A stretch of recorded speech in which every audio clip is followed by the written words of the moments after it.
El Dios en el que hemos creído, en el Dios en el que hemos creído es el Dios de la Biblia, ¿verdad? Y el que declara todas estas cosas. Y que nuestro corazón en verdad las comprueba, ¿no? Y sabemos que es soberano y sublime. ¿Y qué mayor soberanía que Él puede hacer lo que Él desee, ¿verdad? Lo que Él quiere, se hace. Eso es verdaderamente ser soberano, que no pide consejo a nadie. No necesita el consejo de alguien para hacer las cosas. ¿Sí? Él no le va a preguntar al hombre, oye, ¿te gustaría que hiciera esto? ¿Les gustaría el otro? No, él hizo todas las cosas maravillosas y buenas, ¿verdad? Por el puro consejo de su sabiduría, de su voluntad. Esa es la soberanía. ¿Y qué mayor soberanía? Vean esta imagen. Que un alfarero. El alfarero tiene en sus manos el barro y él lo va moldeando conforme él tiene la idea, ¿verdad? Los alfareros son artistas, son artesanos, ¿verdad? Que con sus manos van dando forma a cada vaso. Y cada vaso es único, ¿sí? Independientemente que los pueda hacer casi iguales, cada uno tiene una forma y se hizo con una idea y un trabajo específico. Y esto me remonta, les quiero leer, a Jeremías 18, ¿recuerdan? Cuando lo manda a la casa del alfarero, ¿no? Le da una señal con un alfarero y el barro. Y ahorita van a ver por qué elegí esta imagen para esta prédica de hoy que se llama La formación del nuevo pueblo de Dios. Porque así es como lo va haciendo el Señor. Cada uno de nosotros somos como un vaso de barro en manos del alfarero. Dice el 18, fíjense, palabra de Jehová que vino a Jeremías diciendo, no está, levántate y vete a casa del alfarero, y allí te haré oír mis palabras.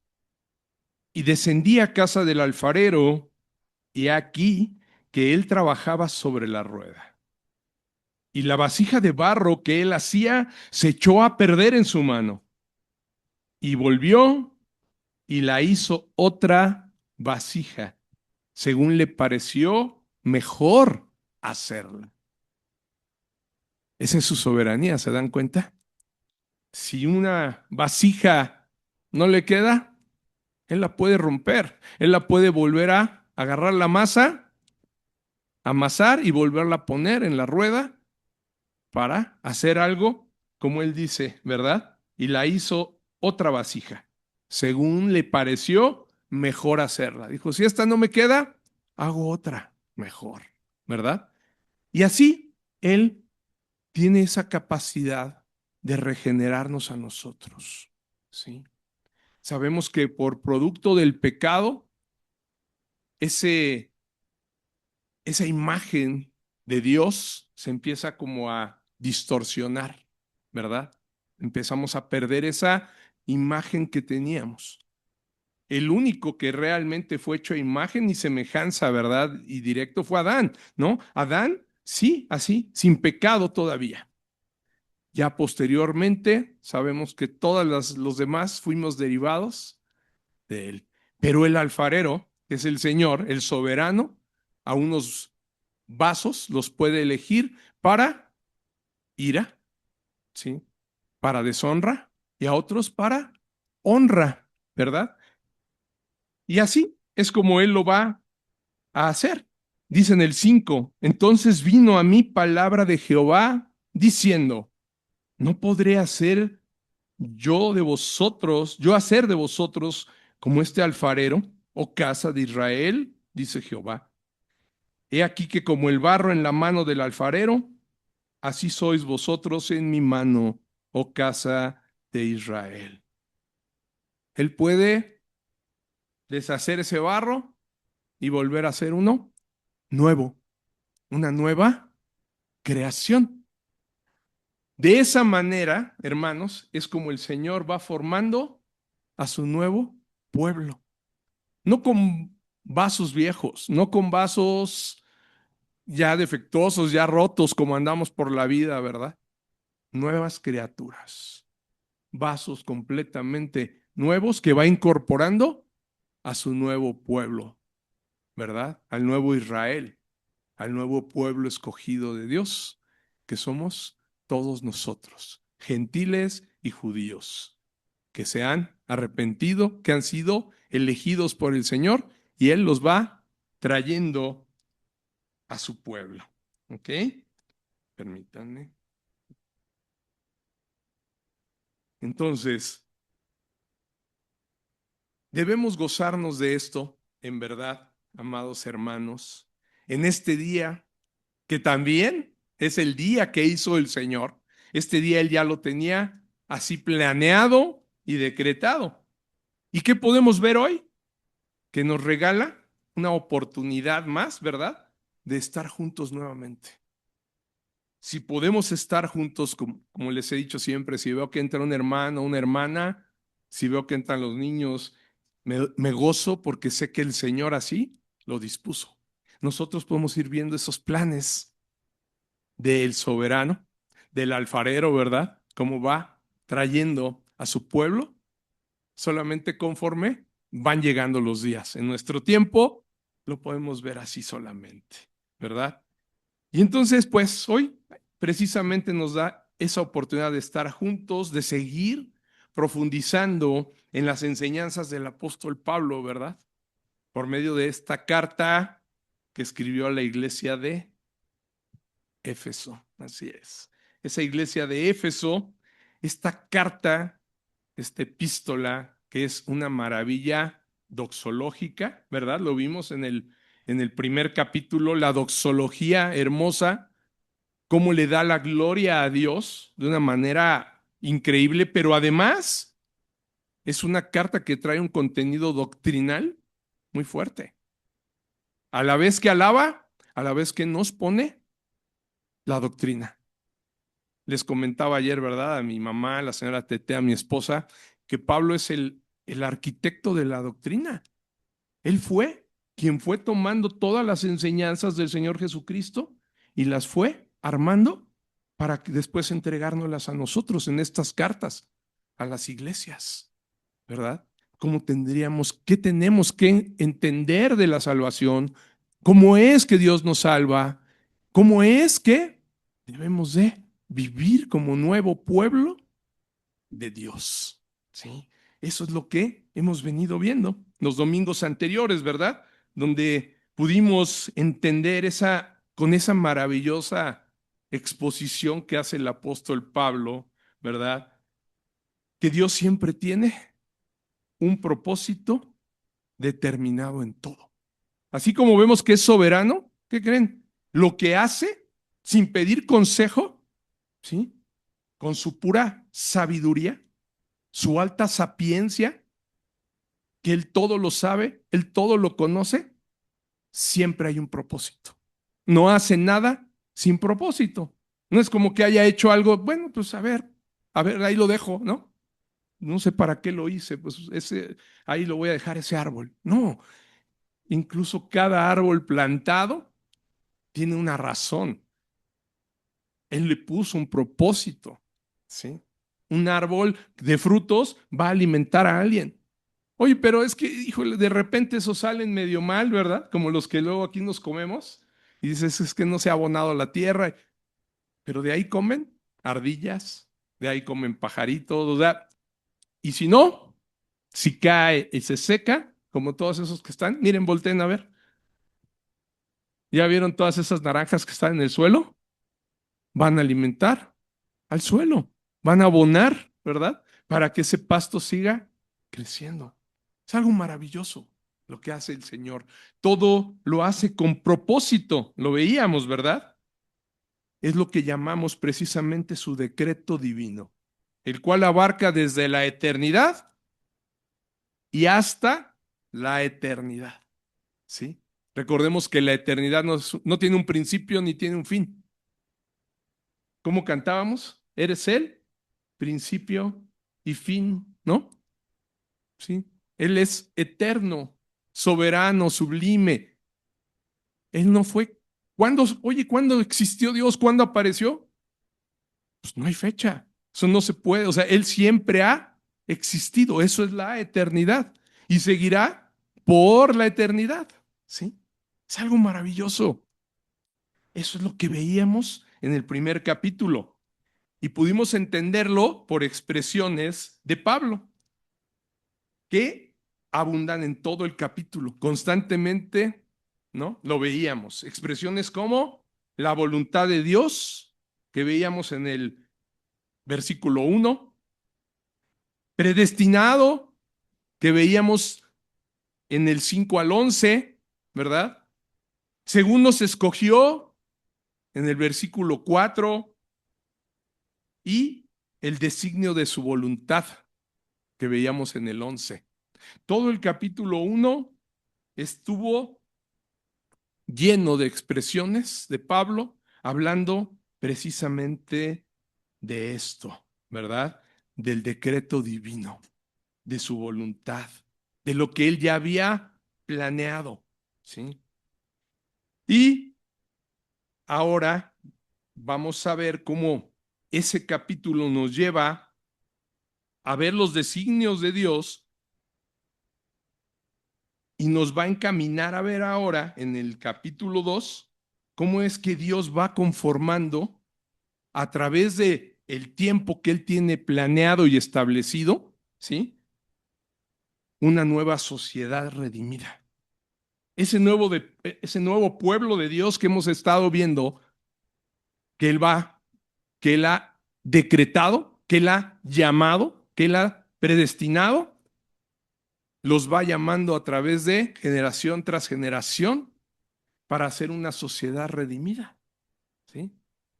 Todo ese conjunto de personas que ahora conformamos la iglesia, que estamos bajo la cabeza que es, recuerdan que veíamos también la vez pasada que es Cristo, nos pone para Él, ese pueblo que Él va conformando, lo va juntando.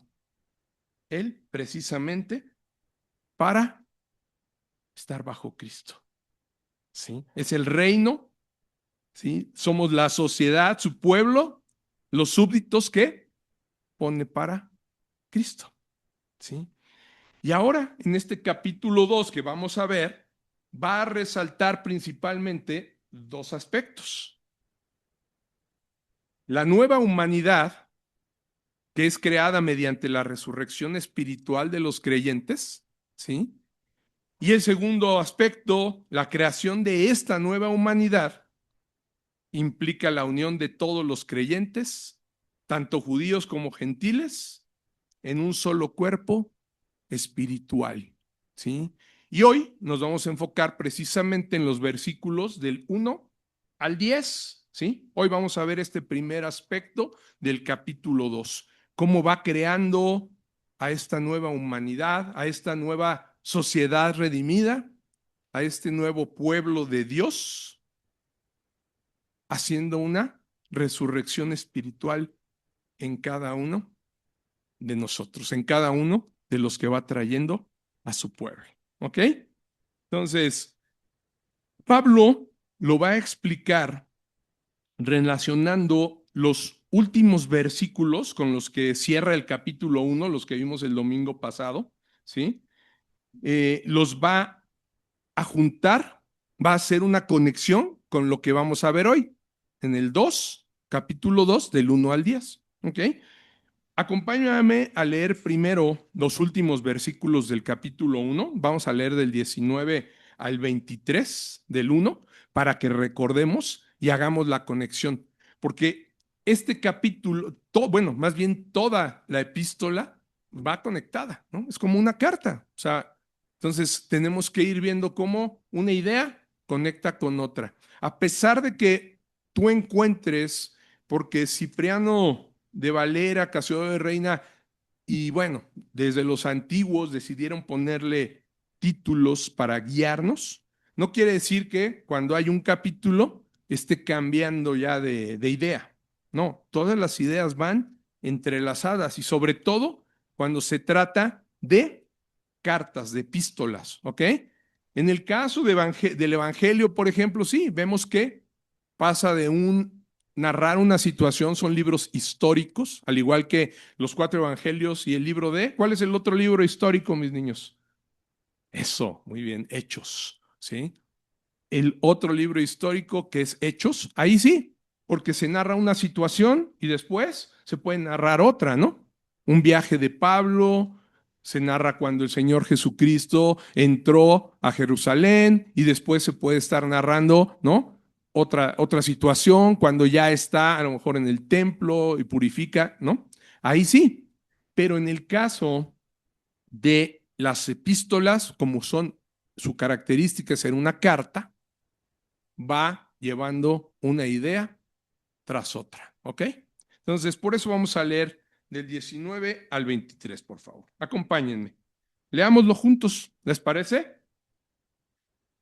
Efesios 1:19, la palabra de Dios nos dice, ¿y cuál la supereminente grandeza de su poder para con nosotros los que creemos, según la operación del poder de su fuerza? 20. La cual operó en Cristo, resucitándole de los muertos y sentándole a su diestra en los lugares celestiales.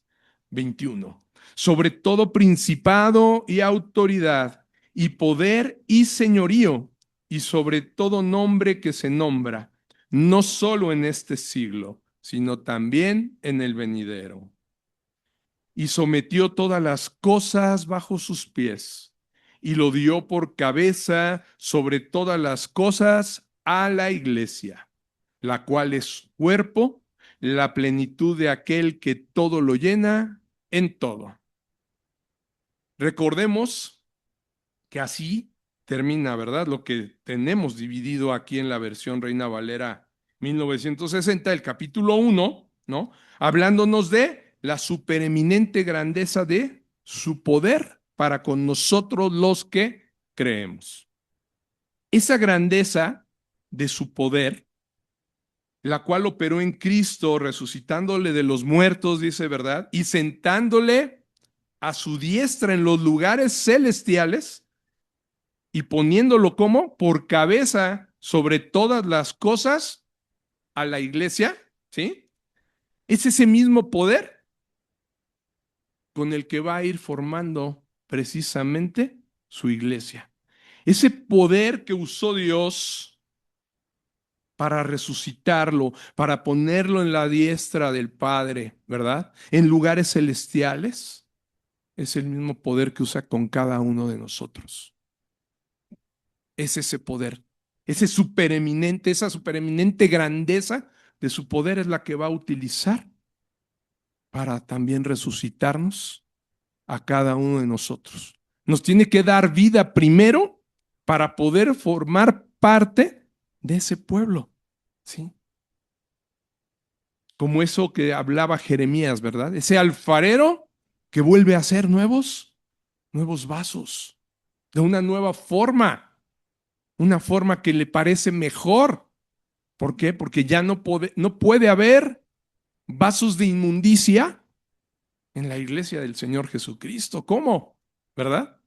Entonces, ese poder es el que nos va a explicar a continuación Pablo en el capítulo 2, cómo obra ahora para darnos a nosotros vida y empezar a conformar la iglesia de nuestro Señor Jesucristo, ese nuevo pueblo de Dios. ¿Ok? Vamos al versículo 1, por favor.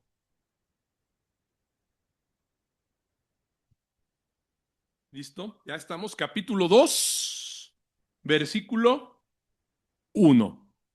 Dice, y Él os dio vida a vosotros cuando estabais muertos en vuestros delitos y pecados. Fíjense.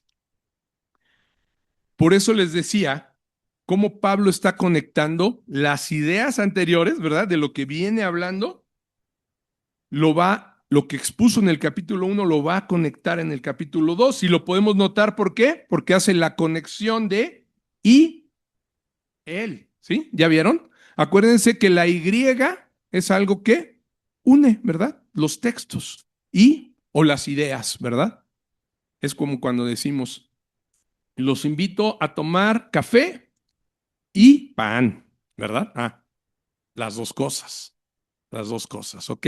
Entonces, aquí podemos ver cómo conecta de lo que viene hablando de esa supereminente grandeza de su poder, dice, y él, ¿sí? Eso que todo lo que oyeron, también él os dio vida a vosotros cuando ustedes estaban muertos en delitos y pecados. Es decir, usa esa misma grandeza de su poder con el que resucitó a Jesucristo, esa que usó para resucitarnos a nosotros, para darnos vida, aunque estábamos muertos, ¿sí? Por el que lo dice, cuando estabais muertos, Él les dio vida. Él les dio vida a vosotros. Y recordemos que ya le está hablando a una iglesia, ¿verdad? A Éfeso, a una sociedad ya redimida que Él junta como iglesia. Entonces, por eso les dice, y les dio vida. Y hoy yo, ahorita a todos ustedes, yo les puedo decir, Dios les dio vida. Ya no son de los muertos que hay afuera. Amén. Eso es algo maravilloso, es amor real. Éramos muertos. Estábamos ahí caminando. Vemos a mucha gente, oye, pero yo no los veo muertos. Es como si estuvieran. Vivir sin el Señor, alejado de Dios, es la muerte. Éramos personas que vivíamos, tomábamos decisiones, pero realmente estábamos muertos. Aunque hiciéramos buenas obras, aunque pareciera, ¿verdad? Y dijéramos, no, pues yo no era tan malo, ¿no? Yo era bueno, porque hay gente que incluso dice, ay, es buena persona. Sí, pero si no tiene a Cristo, está muerto. Por muy buenas cosas que pueda hacer, aunque moralmente se pueda comportar bien, está muerto en delitos y pecados. Y el designio final de su vida va a ser muerte en el fuego eterno. ¿Se dan cuenta? Entonces, amados hermanos, así es como Dios lleva a cabo la formación de su nuevo pueblo. ¿Sí? ¿Y de qué está formado el nuevo pueblo de Dios? ¿De qué está formado el nuevo pueblo de Dios? Pues de hombres y mujeres que eran muertos, ¿verdad? En delitos y pecados, que Él les ha dado vida por medio del mismo poder con el que le dio vida a Jesús. Y es precisamente esta primera reflexión. Va formando su nuevo pueblo por la vivificación de individuos muertos, ¿verdad? En pecado.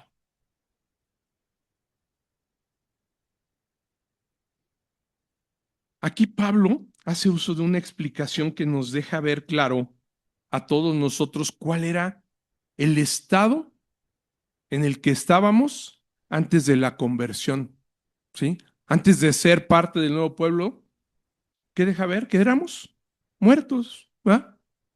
Muertos en delitos y pecados. Nuestro estado era muerte. Y lo hace Pablo para exponer cómo estaban sus lectores antes de su conversión, ¿no? A quienes le está dirigiendo la carta, a Éfeso le dice, ¿qué creen? ¿No? Hay que seguir dándole gloria a Dios porque estaban muertos.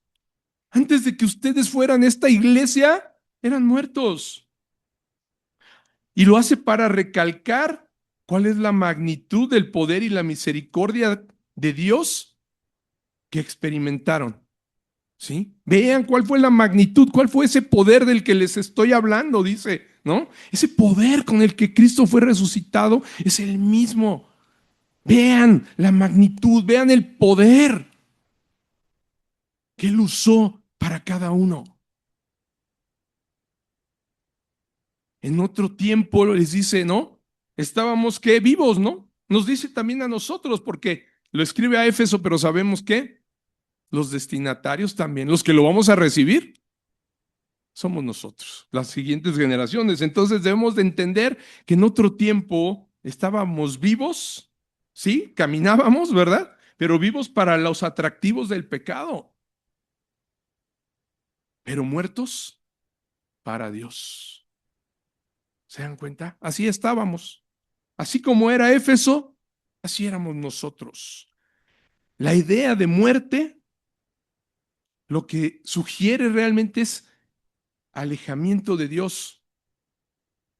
Y ese alejamiento de Dios, fíjense, ¿de quién? Del que es la fuente de vida, por eso causa muerte. ¿Sí? Como los pámpanos, ¿no? De los que nos habla Jesús en Juan 15, cuando habla de la vid verdadera, ¿no? Vamos al 15:6.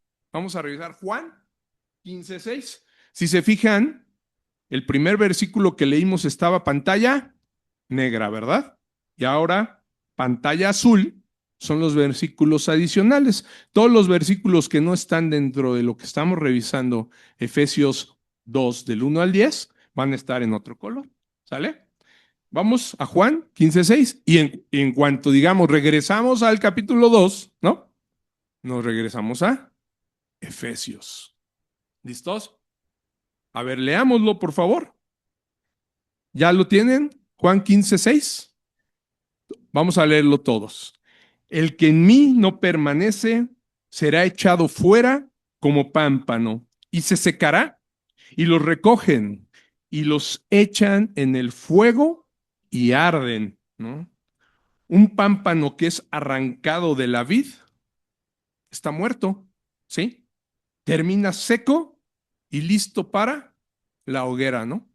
Se trata de un lugar donde se está cultivando, ¿verdad? La vid, pues tienen mucho cuidado para utilizar precisamente bien todos los recursos, ¿no? Entonces, si hay pámpanos que se van secando, los llevan para la hoguera. Como lo decíamos hace rato, de esas naranjas que vemos ahí, ¿no? Esas que ven ahí, que ya cayeron, si nadie se las come, todo, bueno, ya están, se van a secar y se van a hacer ahí composta, ¿verdad? Parte del abonar la tierra, ¿no? O sea, ya no sirven ya no tienen vida, se van a secar. Es lo mismo, ¿sí? A ver, Suri, querías comentar algo, pero necesito que le pongas sonido para, músicos para que la podamos escuchar. Mande, ahora sí, hija. Dilo fuerte.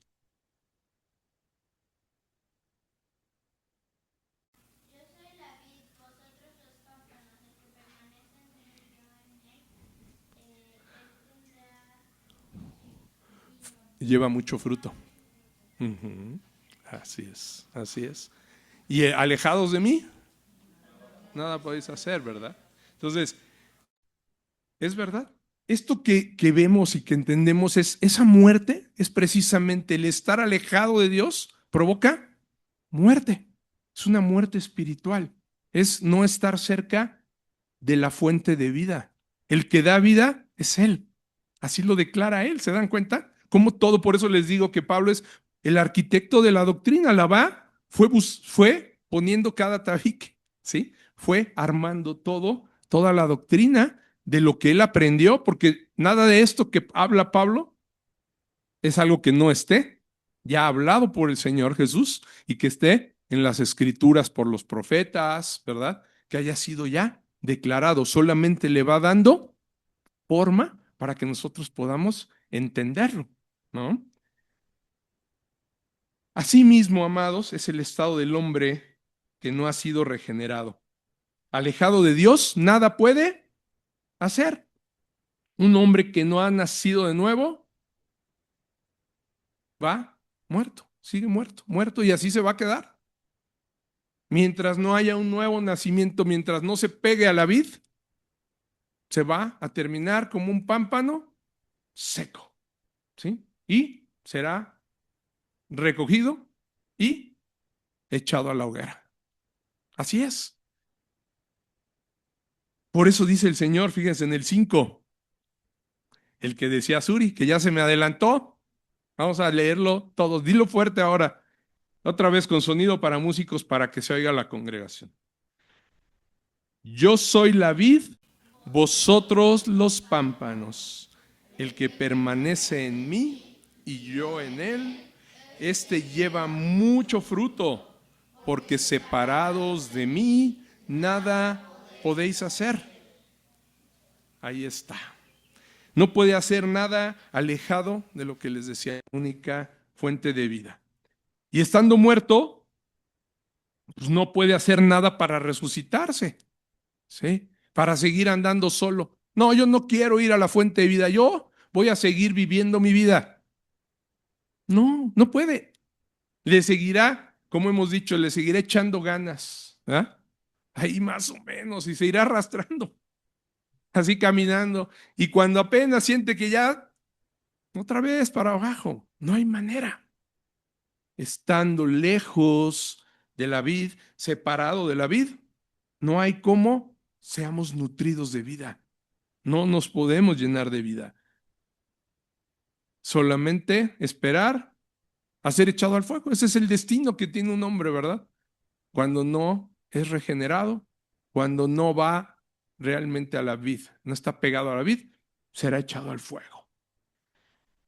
Y les decía que Pablo hace una especie de, hace aquí en esto como una especie de biografía espiritual, porque no solo les declara esa fuerte acusación de que están muertos, ¿sí? Muertos en delitos y pecados, sino que además describe cómo es, ¿no? Cómo es que vivían. Por eso es como una biografía espiritual de todos. Dice, ustedes antes estaban así, muertos en delitos y pecados, ¿verdad? Andábamos como si fuéramos sepulcros en un gran cementerio, así, como si entráramos a un cementerio con una misma inscripción en la tumba, muerto por causa del pecado. Hagan de cuenta que así, cuando no éramos todavía hijos de Dios, cuando no había venido la adopción a nosotros, andábamos caminando así como si hubiera tumbas. Tumbas y ya ven que cada tumba tiene una inscripción, ¿verdad? Muchos dicen, aquí la fecha en que nació y murió, su nombre, y una inscripción ahí de, te amamos mucho tus hijos, tu esposa, ¿no? O algo. Pues hagan de cuenta que todos los hombres sin Cristo es como si anduvieran con una inscripción que dice muerto por causa del pecado. Así, caminando. Como zombies, ¿verdad? Vivientes, así. Caminando, pero son muertos, ¿no? ¿Qué es un zombie? Es un muerto, ¿no? ¿Verdad? Es un muerto que camina. Está muerto, pero está muerto. Así es. Así estábamos antes. Éramos así. Esa es lo que explica Pablo. Y además de esa biografía espiritual que hace, ¿qué creen? Hace otras dos terribles acusaciones. Éramos esclavos del mal y objetos de ira divina. Y lo hace describiendo cómo era que vivíamos. En esa biografía espiritual de nuestras vidas, después de decir muertos en delitos y pecados en el 1, dice ahora en el 2, fíjense cómo va a declarar estas dos cosas. Vamos a leerlo en el 2. Dice, en los cuales anduvisteis en otro tiempo, siguiendo la corriente de este mundo, conforme al príncipe de la potestad del aire, el espíritu que ahora opera en los hijos de desobediencia. O sea que éramos esclavos del mal, ¿sí? Andábamos siguiendo la corriente de este mundo, atados, así como si nos viniera jalando la corriente, todos así, amarraditos, nada más. Nadie puede ir a otro lado. Conforme, ¿a quién dice? Al príncipe de la potestad del aire, Satanás, ¿verdad? El que opera ahora mismo, dice, el que ahora opera en los hijos de desobediencia. Siempre andábamos haciendo lo que la corriente del mundo nos dictaba. Sienten que está entrando aire, ¿verdad? Frío. ¿Las bajamos? Sí. Por favor, hermano. Gracias. Gracias, hermano. Sí, siento como que veo a los niños que están así ya. Te está dando frío, ¿verdad? Sí. Ok. Entonces, eh, perdón por la interrupción. Sí, es que se nubló. Creo que por ahí oí que estaban leyendo el pronóstico, ¿verdad? Que a la una llueve. No se preocupen, el Señor nos va a dar tiempo para terminar. Entonces, si andábamos con lo que nos dictaba la corriente de este mundo, ¿sí? Lo que el príncipe de la potestad del aire puso en el mundo, todas esas estructuras que hoy conocemos, era lo que seguíamos. Ese príncipe que es Satanás era el que se seguía, ¿verdad? Así como opera, dice hoy, que opera, ¿verdad? Ahora en los hijos de desobediencia, ¿qué creen? Así también opera el Espíritu Santo sobre los escogidos, sobre esa nueva sociedad redimida. Unos andan siguiendo la corriente de este mundo en cosas del mundo, pero otros, a los que Dios ya empezó a traer a su iglesia, somos guiados por el otro Espíritu, el que sí es todopoderoso, el Espíritu Santo. Es el que nos está guiando, ¿verdad? Así como opera sobre hijos de desobediencia la potestad del aire, el Espíritu Santo nos va guiando a nosotros. Nosotros ya no tenemos que andar en la corriente de este mundo. Oye, es que los demás hacen. Pues sí, pero yo no. Hablaba con una campeona mundial de boxeo el viernes, y, y me dio la oportunidad de compartirle de la palabra, ¿no? Y le decía, me dijo un par de cosas, le dije, mira, eso que dices es verdad, porque da pláticas a jóvenes, ¿no? Motivacionales. Le digo, pero la realidad es que los jóvenes no son lo que el mundo les diga. La identidad que recibimos, ¿no? Ni los jóvenes ni los adultos, es lo que el mundo nos diga. Realmente es la identidad que tenemos en Cristo. Entonces, pues así andábamos, ¿verdad? Eh, Andábamos, como lo dice el versículo 2, ¿verdad? En otro tiempo anduvisteis siguiendo la corriente de este mundo, conforme al príncipe de la potestad del aire, haciendo lo que decía ese príncipe de la potestad del aire. Todo lo que es contrario a Dios, lo hacíamos. Y continúa en el 3, vamos a leer el 3, dice, entre los cuales también todos nosotros vivimos en otro tiempo en los deseos de nuestra carne, haciendo la voluntad de la carne y de los pensamientos, y éramos por naturaleza hijos de ira, lo mismo que los demás. ¿Se dan cuenta cómo Pablo está diciendo éramos objetos, que es el segundo punto? Les dije primero, esclavos del mal, y ahora objetos de la ira. ¿De cuál ira? De la ira divina, ¿sí? Cuando dice objetos de ira, es de la ira de Dios. Y eso es algo verdaderamente terrible, ¿eh? Eso es algo que ni siquiera nos podemos imaginar lo terrible que va a ser cuando caiga la ira de Dios. Si hoy nos maravillamos, se nos aflige el corazón al leer todo lo que padeció nuestro Señor Jesucristo, ¿sí? En manos de esos hombres pecadores, ¿verdad? Que deshicieron su cuerpo y lo desangraron, desangró su cuerpo hasta la última gota.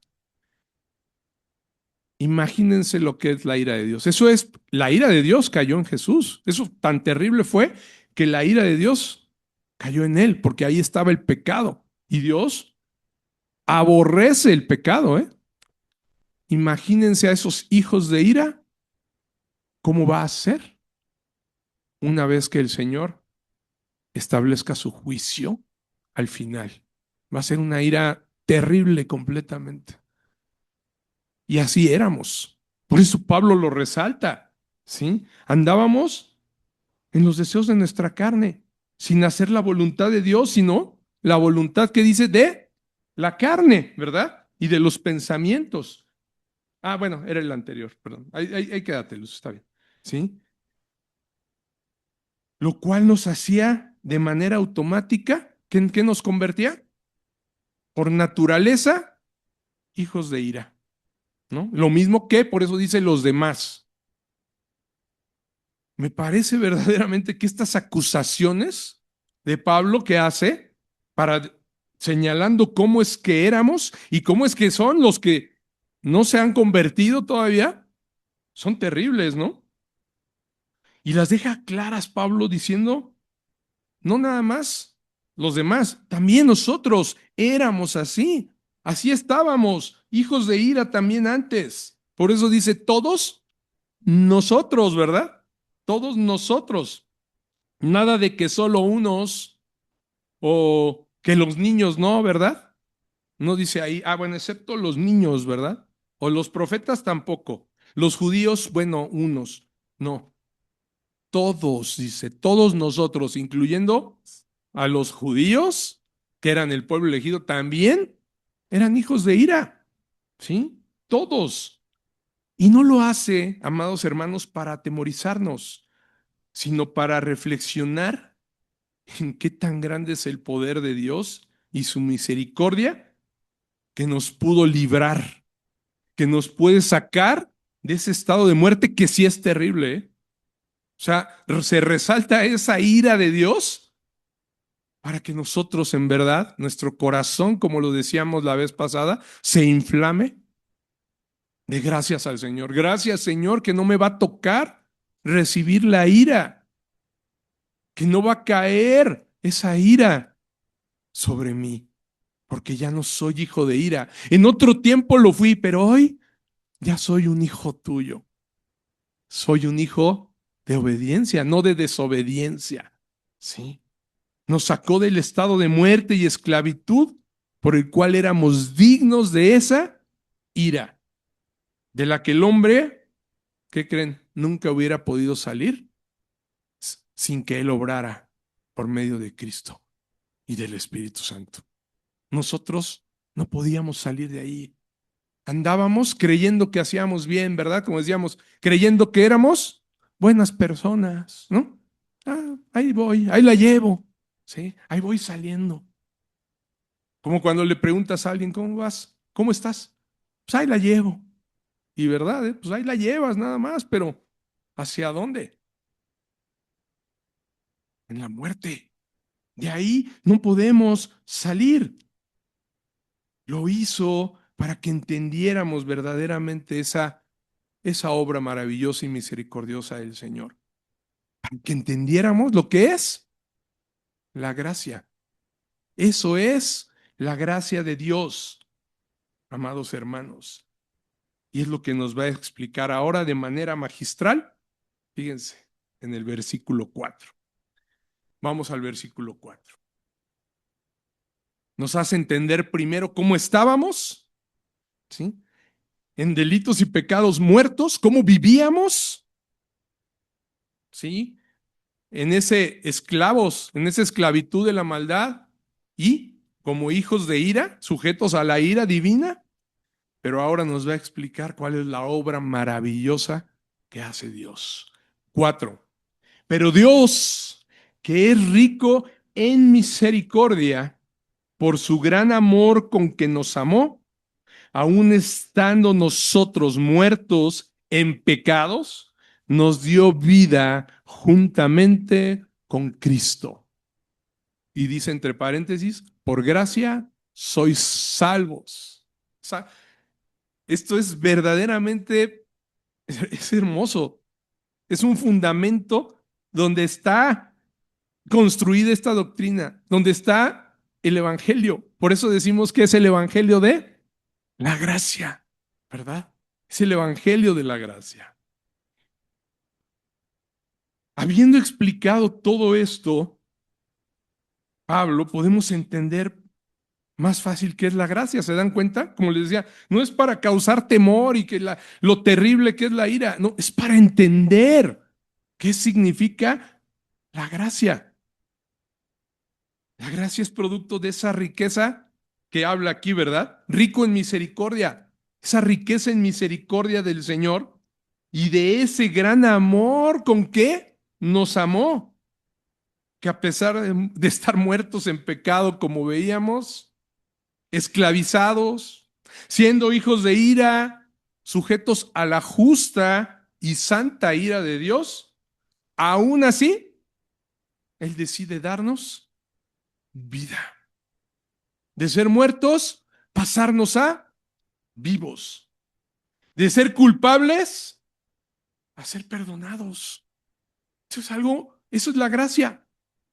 Eso es la gracia, amados hermanos. Darnos vida con quién? Juntamente con Cristo. Y por eso les decía, y entre paréntesis pone ahí, por gracia sois salvos. Les dice, si hoy están ya como pueblo nuevo de Dios, si hoy se están reuniendo como iglesia mía, si hoy están siendo cuidados por mí, es porque Él les dio vida juntamente con Cristo. ¿Sí? Por gracia sois salvos. ¿No te parece maravilloso, hermano, hermana?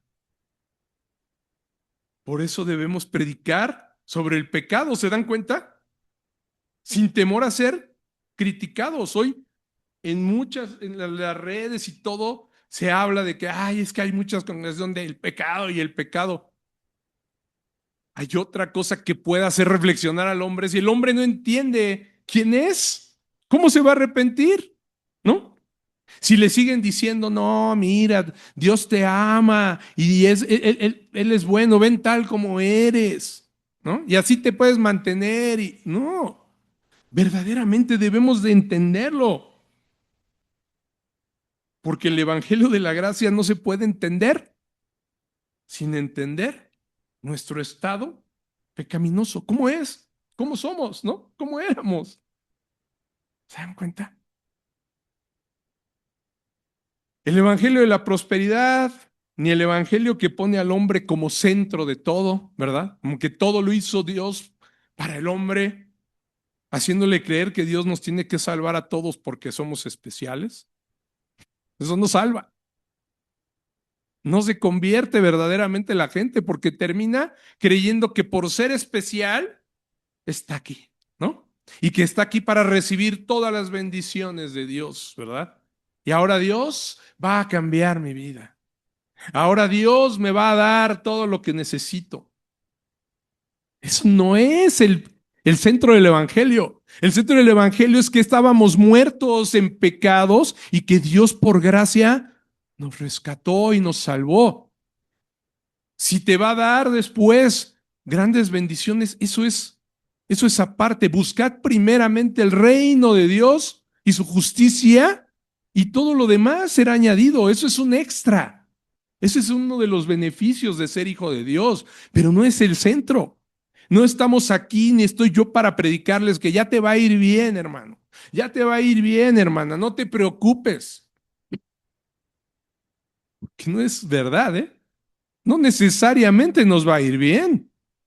¿Le fue bien a los apóstoles? Pues no, ¿verdad? Fueron aserrados, fueron crucificados, fueron maltratados, apedreados y todos murieron. Entonces, eso no es el centro, pero todos fueron redimidos. Todos recibieron la bendición más grande de lo que habla la palabra, el evangelio de la gracia. Recibieron la gracia de Dios. ¿Se dan cuenta? Que Dios nos guarda, es verdad. Que Dios nos cuida, es verdad. Pero ese no es el centro. No nos tenemos que convertir para que Dios nos cuide, para que Dios nos dé, para que Dios nos mantenga, para que nos haga que estemos sanos. No, es en verdad para ser perdonados, para poder un día gozar de la presencia de Dios y que nos seamos librados de la ira de Dios. No por ser especiales. No éramos especiales en ningún momento. ¿Qué de especial había? Éramos, como dice Pablo, éramos pecadores.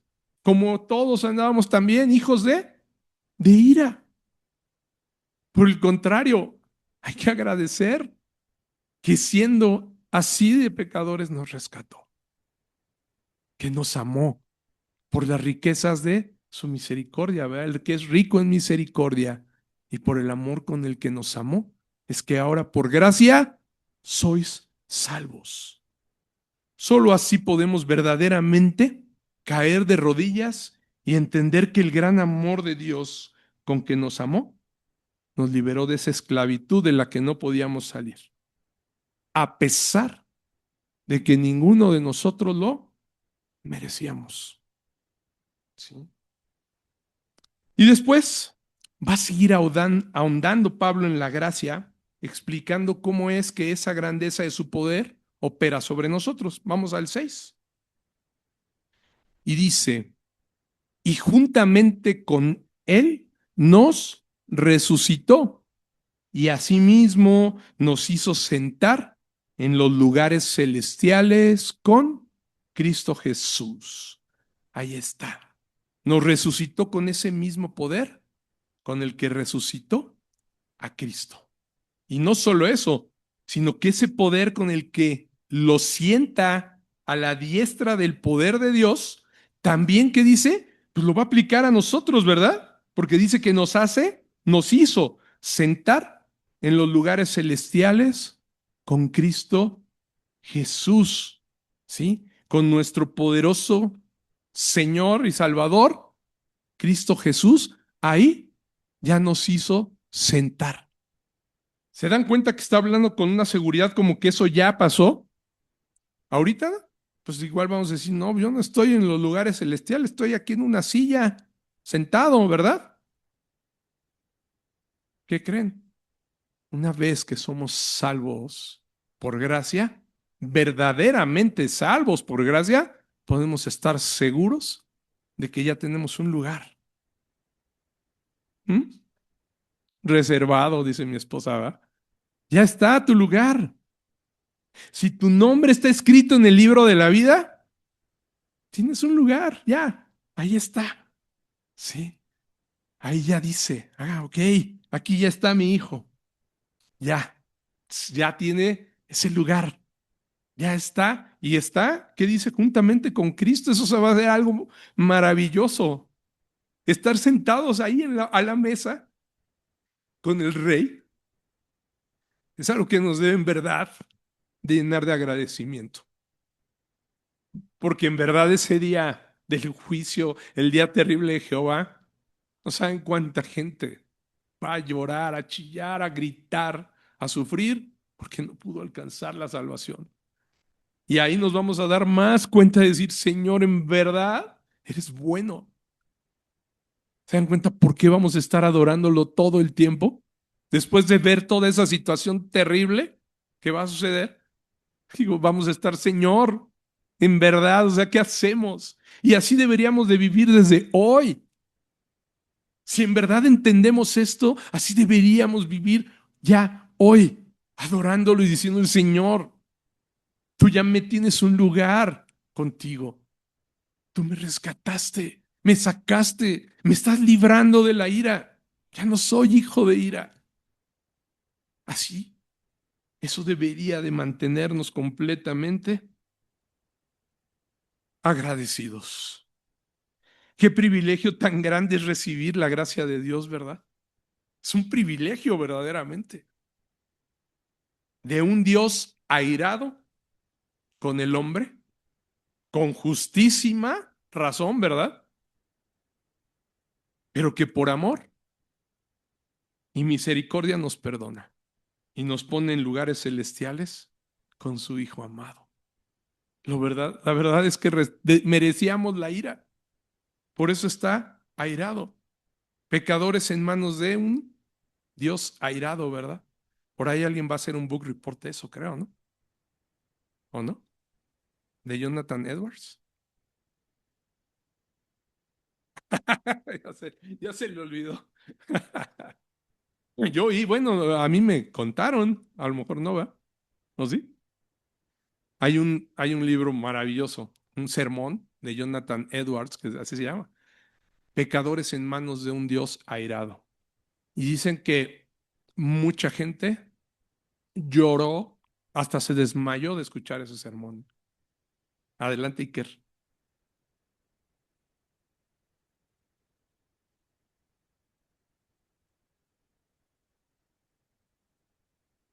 Fíjate, imagínate qué manera habló Dios a través de este hombre, que como dice Iker, creo que no pusimos sonido para músicos, ¿verdad? Bueno, yo lo repito, no se preocupe. Dice que hubo personas al escuchar ese sermón de Jonathan Edwards que le decían que suplicara, ¿verdad? Por su, ¿cómo? Por su alma, porque pensaban que ya era el día del juicio final. O sea, ya me quiero arrepentir, no quiero padecer eso. ¿Sí?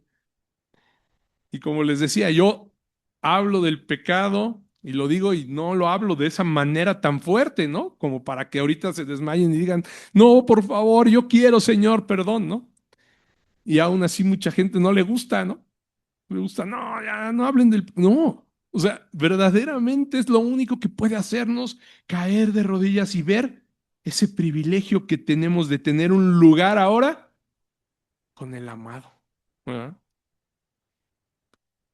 Y lo hizo precisamente, lo escribe así Pablo, nos lo explica, Dios nos salva por su gracia para mostrar su gloria, ¿se dan cuenta?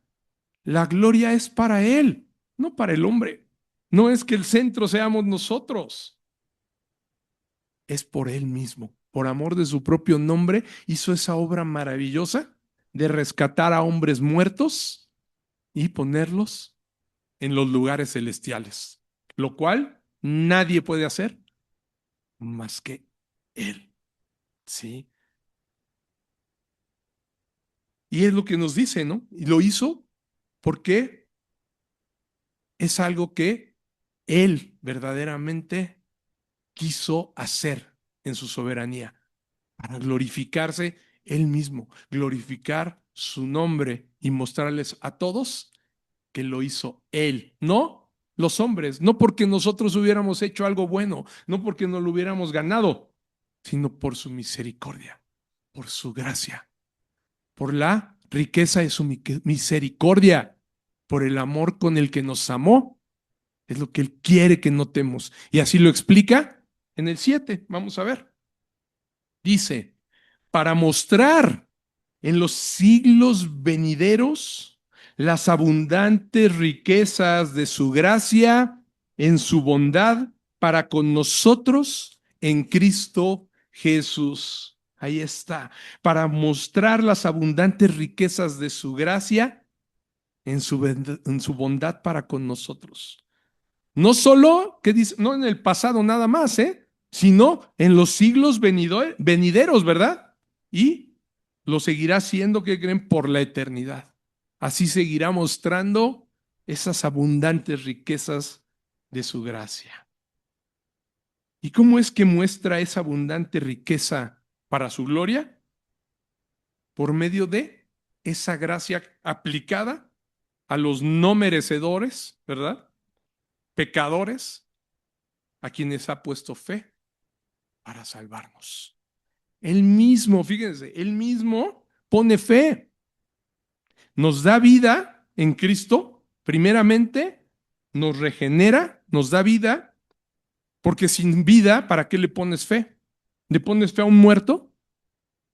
Ve a la morgue y dile, ten fe, para que pues, ni escucha. ¿Se dan cuenta? Pues ya no, ya está muerto, ya llegaste tarde, amigo, ¿verdad? No, a primero revives al muerto y una vez que ya está, que ya ve, que ya entiende, dice, ahora te voy a poner fe. Te voy a poner fe y arrepentimiento para que entonces sí te conviertas en parte de este nuevo pueblo. ¿Sí? Y precisamente es lo que explica en el 8. Fíjense. Vuelve a repetir, porque por gracia sois salvos por medio de la fe. Y esto no de vosotros, pues es don de Dios. No por obras, 9, para que nadie se gloríe. Amados hermanos, Pablo remata con esta máxima que hemos leído y repetido, ¿verdad? Una y otra vez y seguro nos la sabemos de memoria. Pero lo hace porque podemos ver que el énfasis no está en el acto de ser salvos nuevamente. O sea, lo importante no es el ser salvos, sino el haber sido salvos por gracia. ¿Sí? ¿Se dan cuenta? O sea, no es nada más ya, qué bueno que ya somos salvos. No, fuimos salvos, pero por la gracia de Dios, gracias a Él. Y en creerlo por medio de la fe, ese es el énfasis. Por la gracia es que son salvos por medio de la fe que puso Dios en ustedes. Eso es lo que está escribiendo ahí. Y esa es otra reflexión que dice, la fe es el instrumento para que la gracia nos salve. ¿Sí?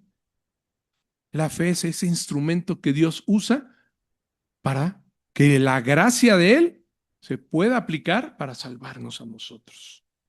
Todo lo expuesto por Pablo nos lleva a entender que el haber sido traídos a un estado distinto, ¿verdad? O a esta condición ahora de salvos, de salvación, se debió totalmente al puro y gratuito favor de Dios. ¿Sí? A eso se refiere con que es un don de Dios, ¿no? Él lo dice. Esa fe con la que nos provee Él mismo para salvación es un don, es un regalo para que nadie se atreva a gloriarse, ¿verdad? Creyendo que tuvo una fe propia. Es que yo tuve fe y creí un día. Yo decidí a favor de Dios un día. Sí sucede, pero no fuiste tú. Fue Él quien te puso, te dio ese regalo, el don para creer. Es un don. Por mi propia bondad o inteligencia sucedió y un día me arrepentí. Un día estaba yo ahí leyendo el periódico y dije, ay, me voy a arrepentir ya, ¿no? Creo que ya es tiempo. No. O porque yo era muy bueno, Dios dijo, ay, mira, ahí va David caminando, qué bueno es, déjame hablarle, ¿no? Y que de repente, ven, te voy a salvar. No, ninguno era bueno. Bueno, no hay ni uno solo, ¿verdad? Ni uno bueno. Bueno solo es Dios. De nosotros, ¿quién pudo haber ganado por algún mérito que Dios le diera ese regalo? Nadie. Lo que sí merecíamos y que sí era seguro era la ira, la muerte, todos, eso sí, todos. Y que Dios haya hecho ese acto de gracia maravilloso y nos pusiera fe para creer, para que se aplicara la gracia, eso es un don de Dios, no por nosotros. Por eso dice, para que nadie se gloríe en ninguna de sus obras, ¿verdad? Porque ¿qué creen? Todas nuestras obras son muertas. Nuestras obras antes de recibir al Señor, pues eran obras de muertos y son muertas. Si esas obras no son vivificadas por Cristo, siguen siendo muertas. Solo hasta que el Espíritu de Dios nos aplique la redención ganada por Cristo es que serán obras ya vivas, ¿verdad? Que sí cuenten, que sí abonen, ¿verdad? Para la salvación, pero es hasta después, no antes. Ninguna obra nos puede dar la salvación. Fíjense lo que dice Oseas, acompáñenme. Oseas 14:7.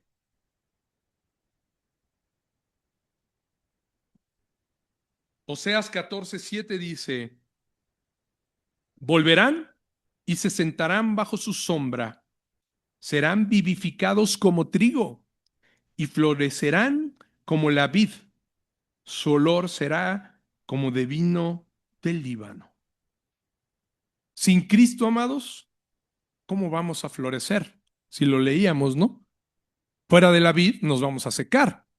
Aquí hay una promesa que dice, y florecerán, serán vivificados, ¿verdad? Florecerán como la vid. ¿Cómo podemos oler como vino del Líbano? estando secos, siendo pámpanos secos. Pues no hay forma, ¿verdad? Hasta que no somos resucitados, regenerados, es que podemos ver que somos hechura suya y creados en Cristo Jesús. Es hasta ese momento, amados hermanos, que podemos andar en buenas obras de verdad. Antes, ninguna de nuestras obras era buena. Lo explicaba ayer también, ¿verdad? Que platicamos. Antes, las obras nos vendían que, como mucha gente creía, ¿no? Y yo me incluyo, antes así lo creía, antes de que el Señor me llamara, me regenerara, pues yo pensaba que si soy bueno, voy a ir al cielo, ¿no? Siendo buena persona, vas al cielo. Y eso no es lo que dice la palabra de Dios, ¿verdad? No es por obras. La salvación no es por obras para que nadie se gloríe, porque una persona que hizo buenas obras, ¿qué va a hacer? Va a llegar y le va a decir, aquí estoy, Señor, soy yo, David, el que donó a todos los huérfanos, el que le dio dinero a todo mundo, el que salvó del hambre a un municipio, a los de Gaza, ¿no? Dios va a decir, perdón, ¿y tú quién eres, no? Yo no te conocí, tu nombre no está escrito en el libro de la vida, pero si yo fui muy bueno. Pues no, lo que tenías que haber hecho no era hacer obras, lo que debiste haber hecho es creer en Cristo, ¿no? Nada más. Y las obras después son producto de, ¿sí? Fíjense lo que dice el 10. Vamos. Porque somos hechura suya, creados en Cristo Jesús para buenas obras, las cuales Dios preparó de antemano para que anduviésemos en ellas. Pero dice, somos hechura suya, somos hechura suya, creados en Cristo Jesús para buenas obras. ¿Se dan cuenta? Si no fuiste creado en Cristo Jesús, a hechura de Él, ¿cuáles buenas obras? Pues ninguna es buena, ¿sí? Este último versículo, amados, podemos ver en el que nos enseña Pablo una gran teología, fíjense. Y además nos enseña cómo es que Dios va formando a su pueblo, ¿no?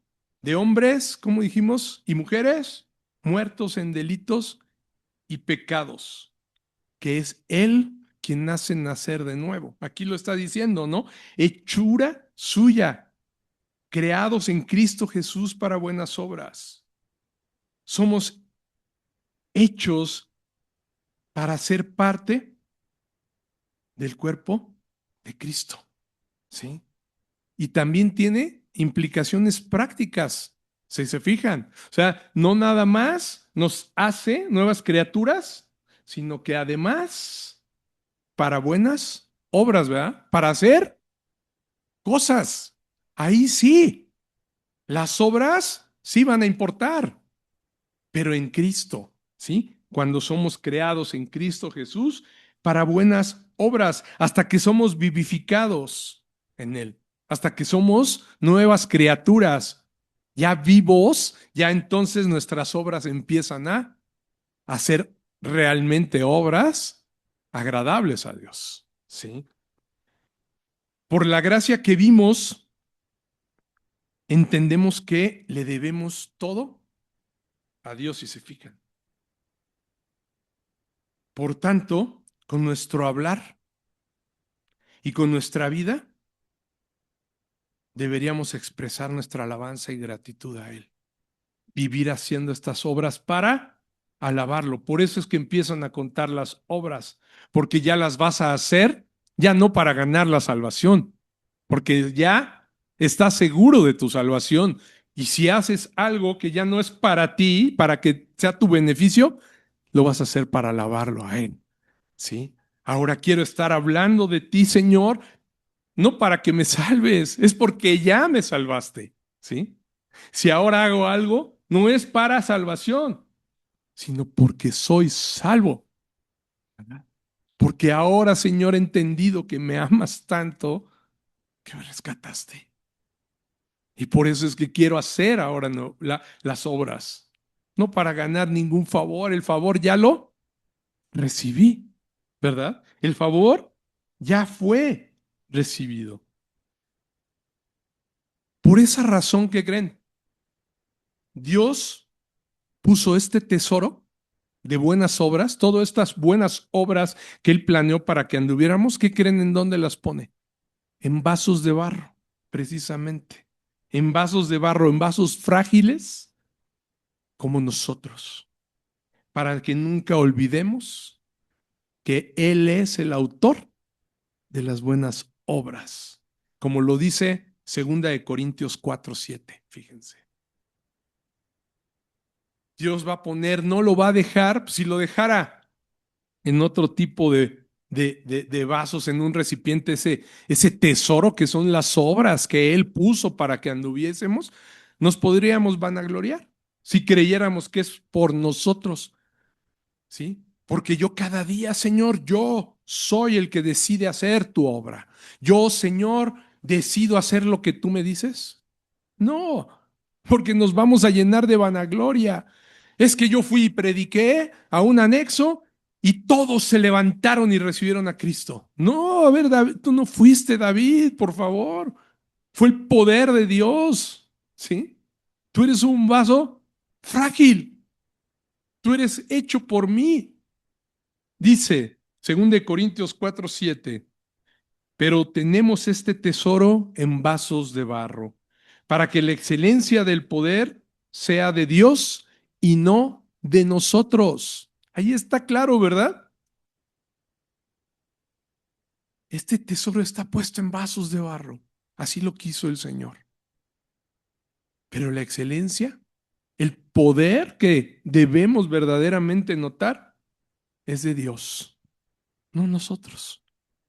Y no de nosotros, así lo dice Pablo. Esto nos debe de llevar a entender, por otra parte, que debemos de tener también un cultivo de carácter. Si debemos de empezar a cultivar el carácter. ¿A qué me refiero con un cultivo de carácter? La salvación no es solo que ya nos liberó del castigo, ¿verdad? Del pecado. Es el comienzo de una nueva vida destinada a ser cada vez más semejante a la de Cristo. Ese es el carácter que debemos de cultivar. Cuando Pablo explica que somos creados para buenas obras en Cristo, no es para agarrar y decir, ¡ay, qué padre! No, es para que en verdad entonces sí empieces a hacer las buenas obras, a cultivar ese carácter y ser como el Señor. ¿Cristo hizo buenas obras? Todo lo que hizo fueron buenas obras cuando estuvo en la tierra. Entonces, tenemos que seguir el ejemplo del maestro. Fíjense lo que dice Santiago 2:14. Hermanos míos, ¿de qué aprovechará si alguno dice que tiene fe y no tiene obras? ¿Podrá la fe salvarle? Y sabemos que eso pasa mucho el día de hoy, ¿verdad? No, yo ya soy salvo. Yo ya hice la oración y yo ya me voy al cielo. Sí, sí, sí. ¿Y tus obras? ¿Dónde está el fruto?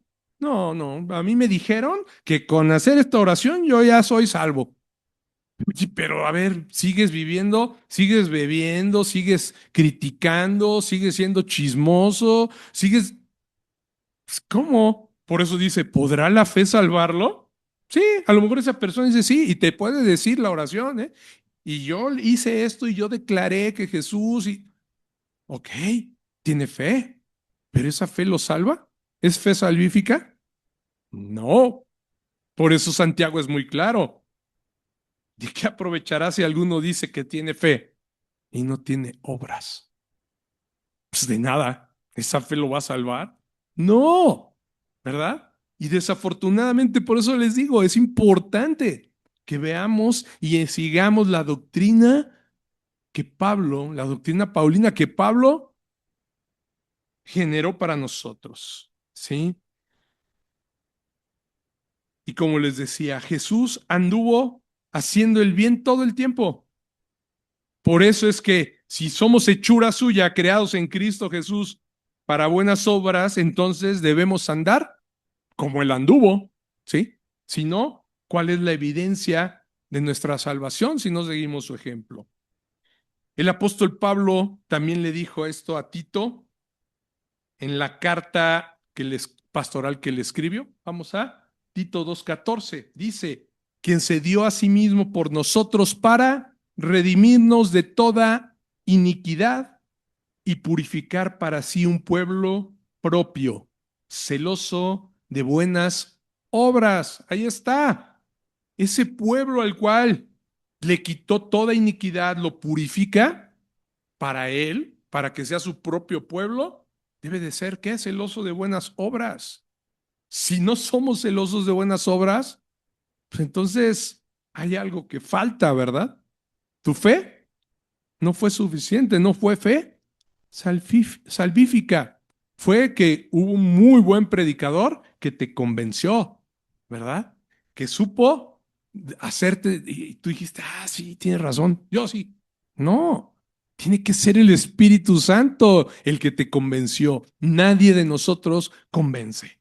Tito 3:8, palabra fiel es esta y en estas cosas quiero que insistas con firmeza. Ojo, insistas con firmeza para que los que creen en Dios procuren ocuparse en buenas obras. O sea, insísteles con firmeza de que deben de vivir en buenas obras, hacer las cosas bien, que vivan como hijos del pueblo de Dios. Si no, no son. Pastores que siempre nos está, dice y dice. Pues así se lo mandó Pablo a Tito, ¿no? Insísteles para que los que Dios procuren ocuparse en buenas obras. Insísteles con firmeza, ¿sí? Estas cosas son buenas y útiles a los hombres. Son cosas, ¿cómo no van a ser buenas para nosotros y útiles? El vivir conforme lo que nos manda el Señor. Por último, amados, recordemos que las obras, vuelvo a lo mismo, no son necesarias para salvación, porque a lo mejor alguien me podría tachar de que, ay, ahí predican las obras. No, yo no he dicho, ¿verdad? Eso. Pero sí son muy necesarias por lo que leemos en el Evangelio como fruto y evidencia de que somos salvos, ¿verdad? Y formamos parte del nuevo pueblo de Dios que es precisamente la iglesia. No se trata de nada más decir, soy salvo. Yo creo. Se trata verdaderamente de que haya una evidencia en tu vida de que sí, eres parte de esa iglesia. Somos iglesia y como iglesia somos el cuerpo de Cristo. Y te pregunto por último, ¿puede ser el cuerpo de Cristo corrupto? Si somos el cuerpo de Cristo, ¿podemos estar todavía corrompidos? ¿Vivir mal? ¿No, verdad? Entonces, es necesario que andemos como Él anduvo. La cabeza, que es Cristo, no puede andar por allá y el cuerpo por allá, ¿verdad? La cabeza va hacia el sur, hacia la carretera de Cuernavaca y nosotros vamos hacia Querétaro. Pues no, eso no es lógico, ¿verdad? El cuerpo anda unido de manera integral, ¿verdad? Es íntegro, es una sola pieza. Entonces tenemos que andar como anda el Señor. Si Él fue íntegro, nosotros debemos de ser íntegros. Lo que decimos, lo hacemos. ¿Sí? Andar como Él anduvo. Hablemos como Él habló. Busquemos al Padre como Él lo buscaba. ¿Cómo lo buscaba? Todos los días. De mañana no había día que no hablara con el Padre, ¿se dan cuenta? Entonces, si yo no quiero orar hoy, ay no, hoy ya no me dio tiempo, pues no ando como Él anduvo. No estoy siendo parte de esa iglesia de Él, de ese cuerpo de Él. Hagamos las obras que Él nos enseñó a hacer. Esta es la manera que el nuevo pueblo de Dios, que fue formado con pecadores vueltos a nacer, debe andar. Porque el poder que obra en la iglesia es el poder de Dios, ¿verdad? Ese poder con el que Él fue resucitado. No es cualquiera, es un gran poder, ¿verdad? El que está obrando en nosotros. Así que, como se los he dicho siempre, ¿el Espíritu Santo es ineficaz? No. Si en verdad somos hijos de Dios, debemos de poder andar en las buenas obras que Él preparó para nosotros. Es ese poder que llevará a su iglesia victoriosa y gloriosa como su cuerpo lo fue, ¿sí? Como lo es su cuerpo glorioso, así llevará la iglesia victoriosa y debe de seguir siendo esto por siempre y siempre. Amén. Que Dios los bendiga.